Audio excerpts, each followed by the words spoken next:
Hello and welcome to this video about vector space proofs. In this video we'll prove something about a set of linearly dependent vectors. That is, if we remove a vector from this set, then the span of this new set will be equal to the span of the old set. So I'll just explain the statement of this proof. We'll set A to be equal to this set of linearly dependent vectors. Then removing one of these vectors won't change the span.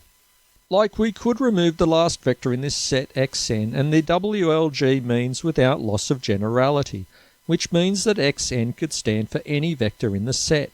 If this vector xn wasn't able to be expressed as the sum of all these other vectors, then we could always swap it with another one that was, and call this the last vector. And this is how we could write it out as an equation. The spans of these two sets are the same. And we could write out these sets in dot notation as well, showing us the vector xn that's in the first set but not in the second. Now to start the proof, we'll let A be this set of vectors. Then by the definition of linear dependence, we can find constants or scalars that are not all zero, that is, not all equal to zero at once, so that this sum is equal to the zero vector. Then without loss of generality, we could pick the last vector to express in terms of the other vectors. Because its constant here is non-zero, at least one of these constants must be non-zero. If by some chance the last constant is zero, then we could find another one that wasn't, and swap this vector with the last vector, and call this the last vector. So because Cn is non-zero, we could make xn equal to this sum of the other vectors. We could have just jumped to the equation by the result of a previous theorem, but it's good to do this proof using just the definition of linear dependence. So now we'll claim that this equation is true, which is what we're trying to prove.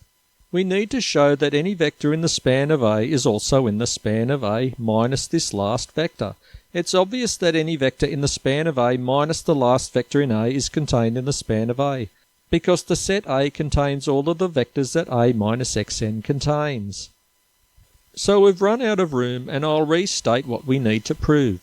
I'll write it out as an equation. If y is a member of the span of A, then it's also a member of the span of this smaller set.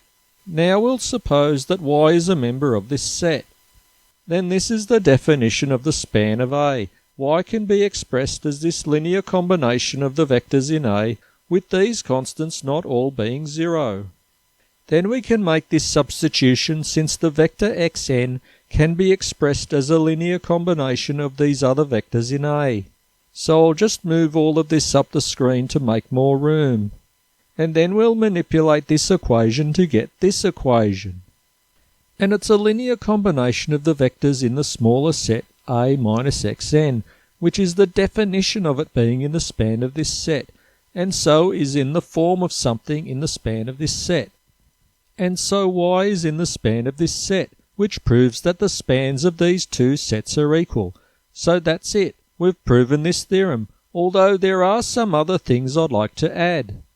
So I'd like to make a note here that not every vector in a set of linear dependent vectors can be expressed as a linear combination of the other vectors in the set.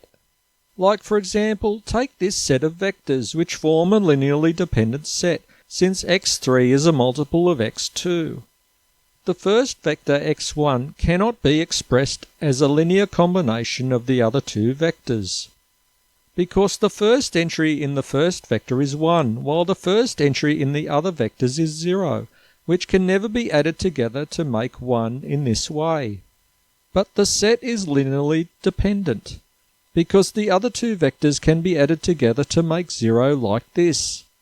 And the first vector can be added onto this list with a coefficient of 0, and this is all right, since the coefficients are only not allowed to all be 0 at once.